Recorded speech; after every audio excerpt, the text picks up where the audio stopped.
Oh, how about my favorite, Samoas? They're just called Caramel Delights now. It's more respectful to people from Samoa.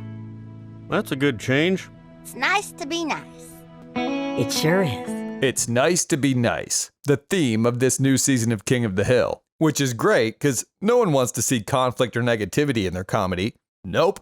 No one enjoyed when Hank would get frustrated or upset and mock or yell at people when they'd try to change his favorite things, especially for senseless reasons like someone's feelings possibly getting hurt. Not a single King of the Hill fan found those character traits funny or entertaining for the 13 seasons it was on air. So it's a good thing they changed it. And now that Hank thinks changes are good and being nice is nice, he's always nice. Never frustrated or disappointed. He loves everything, including all the things he never used to, like soccer or overly sensitive people, unnecessary changes to tradition in order to appease sensitive people, hippies, chicks being better than his son at sports, which he now is fully embracing and doesn't feel it's embarrassing or emasculating at all. Nope. This new evolved being nice is nice Hank is way better than the old one, and most importantly, more entertaining, but somehow still exactly the same. As is the new season, at least according to all the genius fans claiming this in their comments and reviews, and I couldn't agree with them more, which is why I love it.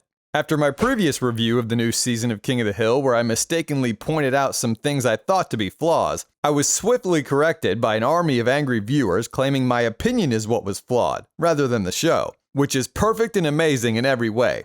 And after being thoroughly thrashed into submission by people who said things like, I'm 36 and lived through the original show. The reboot is awesome. They did a great job. Stop complaining. Or, oh, shut the f*** up. You probably started watching the show a couple months ago and have no idea what you're talking about. Or, you stupid piece of shit. If you don't like the reboot, you can f*** right off. You obviously don't know what a good show is, you f***ing clown dip mother. I couldn't be more grateful to these absolutely mentally stable people for taking the time to convince me of what I now know to be the truth. And frankly, I'm surprised I didn't realize it before. The truth that King of the Hill Season 14 is not only amazing, it's perfect. In fact, it's the best season of King of the Hill ever. No, the best season of any show ever. And now I love it. And I regret having criticized it before. I mean, how could I possibly have thought this amazing piece of entertainment gold was in any way flawed? Forget any and all criticism from the previous review. The truth is what's important now. The truth that talk about geckos f***ing, jellyfish cocks, and pegging your own son is not only completely in line with the tone of the old show, but much funnier than any of the lame, boring jokes from the old seasons compared to the new.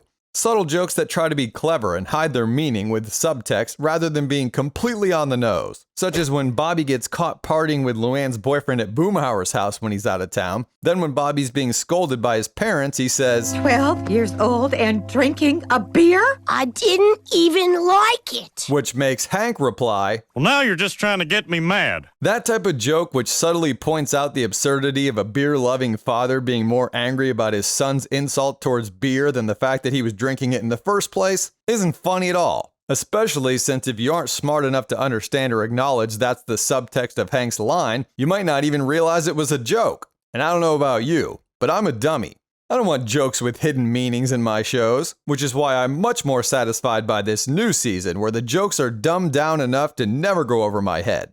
Like when Bobby's girlfriend dropped a deuce on a desk. Now that's comedy I can understand, which is why I love it. Plus, Hank's angry in that scene where he yells at Bobby about the beer. Not nice, and being nice is nice. And hilarious. We don't want to see Hank thinking his boy ain't right or having any type of conflict with him, and much prefer this new season where there's absolutely no tension or conflict between Bobby and Hank. Everyone knows what's most important in a comedy is that everyone be nice and get along. Nothing's funnier than that, which is why that scene from the first episode of the new season where they established that being nice is nice was much funnier than this one about the beer from the old show where Hank isn't being nice. And it's also why every episode of this season is way funnier than any episode from the old ones. Since in this new one, Hank is almost always nice, not bothered, annoyed, or angry about nearly anything, with the exception of his slight disappointment in Bobby for using charcoal at his job at Robota Chain, which by the way, hearing Bobby say Robota Chain 50 million times throughout this season of the show was also something I absolutely loved, and didn't make me want to wrap a Robota Chain around my neck at all. I mean, it's just like Hank constantly talking about propane. but better. Because Hank's obsession with propane is bizarre and a weird thing to care about or take pride in. So that's not funny. What's funny is Bobby being a cool restaurant-owning head chef somehow at age 21 despite his parents abandoning him as a teenager to move to Saudi Arabia. That's funny.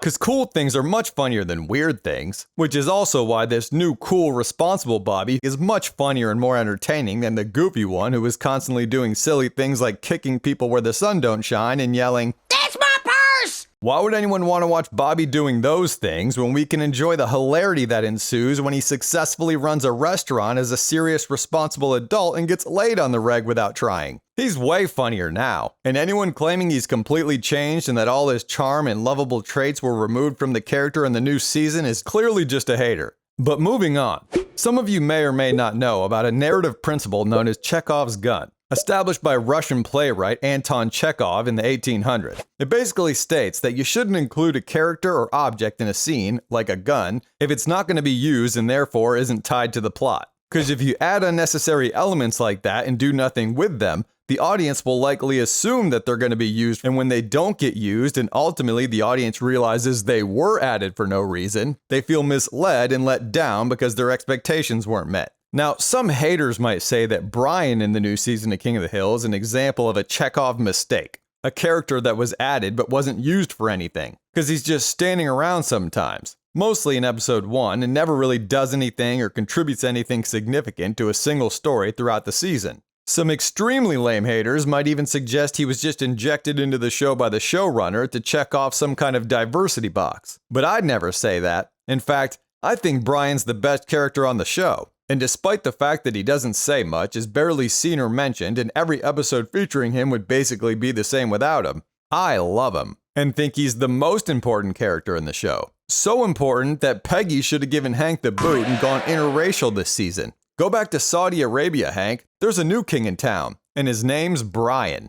Haters might also claim that in episode 7, during the scene when Bill's pretending to read George Orwell's novel 1984 to impress Peggy, and she asks him what it's about to prove he's not actually reading it, that this is also an example of the show's writers defying Chekhov's principle. Since rather than making a joke or something happening relating to Bill reading this specific book, he just changes the subject and the scene switches to one that doesn't have him or the book in it. And before I was rightly corrected and made aware of the truth that the writers of this show are infallible and that this season is the greatest, funniest, and most entertaining of any ever. Admittedly, I was also critical of this scene, which seemed to set up a joke that had no punchline. But after comments like this one, saying, "This just nitpicked so much and felt like he knew better for the show's direction," I realized, they're right. How dare I nitpick and behave as if I know better what direction the show should go in, when clearly the right direction is nowhere? I mean, after all, the writers are the professionals. I'm just a dumb ghost. Surely professional writers and confirmed geniuses, the confirmation being that this season of the show is the greatest, funniest, and most entertaining of any ever, must be aware of Chekhov's principle in storytelling. I mean, they are professional geniuses, so they wouldn't be dumb enough to put a specific and very popular book in there for no reason and mislead the audience. I must be the dumb one for just not understanding the reason. Another thing haters keep bringing up is how they think all the voice acting was terrible and the dialogue boring and unnatural. And again, I gotta admit, I wasn't totally convinced these things were perfect before. But now all I can think is, are you kidding me? The dialogue and voice acting was so real and natural, I almost forgot I was watching a show the second time around. It felt like I was just hanging out in an alley with my neighbors while they explain in excruciating detail everything they think, feel, and do. And that new Khan voice? Don't even get me started on how amazing that thing sounds. In fact, they should go back and dub over all the old seasons with the new actor Ronnie Chang's voice, as well as Joseph's with his new voice, because the new ones are way better. Plus, the new actor's ethnicity actually matches that of the character, and that's what's really important. Although, Joseph is technically just as much white as he is Native American, and Ronnie Chang is Malaysian, not Laotian, but hey, he does have squinted eyes like Laotians, and most importantly, not white skin. So that's basically the same thing. And what's with all these people hating on the lack of character-driven comedy? You know, the type of humor that comes from highlighting the traits of specific characters and how their quirks clash or play off those of other characters? Like in this scene from season 3 that ironically highlights Dale's oblivious nature when he calls out Nancy for being clueless after Dale asks John Redcorn, her lover, to escort her to her surprise birthday party. Happy birthday, baby. Happy birthday, baby. You are so clueless. Why are people complaining about a lack of those types of jokes when the new writers included much better ones? Like this. Nancy would love this. Have you given it to her yet? I've been giving it to Nancy for quite some time. Did you hear that? He's been giving it to Nancy for a while. One of many hysterical puns in this new season of the show. Who needs the subtle humor of the old writers when we have the hilarious puns of these genius new ones to enjoy? Everyone knows puns are much funnier and far more clever than jokes which naturally and subtly highlight a character's beloved traits. Because again, if the joke isn't completely on the nose and obvious, then dumb people like me might not get it. Which is clearly the fault of the writers and not mine for being a moron. Yes, it was the old writers that were the problem. Which is why these new ones who can write jokes which might not get laughs from anyone smarter than a 14-year-old, but at least are obvious to everyone that they're supposed to be jokes, are much better. Because jokes that everyone knows are meant to be funny but barely make anyone laugh are much better than jokes that only appeal to people with an average or above IQ. And I could go on all day pointing out all the reasons why this season of King of the Hill is the best ever, and why the new writers are far superior to the old ones. But I think enough has been said for now. Although I do have a full review of just episode 1 in the works, and maybe I'll do a few more specific episodes throughout the season, but if you want to check that out, you can do it here now. I'll see you there, and until then, live well and take it easy. Later.